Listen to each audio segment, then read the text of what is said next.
बिस्मिल्लाहिमिनश्शैतानिर्रजीम बिस्मिल्लाहिर्रहमानिर्रहीम अस्सलामु अलैकुम रहमतुल्लाहि वबरकातुहू रब्बी यस्सिर वला तुअस्सिर व तम्मिम बिल खैर।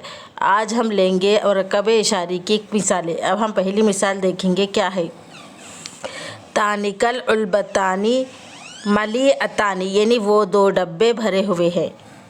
अब हम नीचे देखेंगे क्या है। हाउलाइल मोमिनूना सॉलिहूना यानी ये सब मोमिन मर्द नेक है। अब हम नीचे देखेंगे। हाउलाइल मोमिनातु सॉलिहातुन यानी ये सब मोमिन औरतें नेक है। अब हम नीचे देखेंगे क्या है। उलाइकर रिजालु मुहंदिसूना यानी वो सब मर्द इंजीनियर है।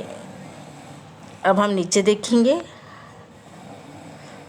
उलाइका अन्निसाउ मुमर्रिजातुन यानी वो सब औरतें नर्सें हैं। अब हम नीचे देखेंगे। हाज़र रजलु नशीतुन यानी ये आदमी चुस्त और होशियार है। अब हम नीचे देखेंगे। वो ज़ालिकर रजलु किस्लानु यानी और वो आदमी सुस्त है।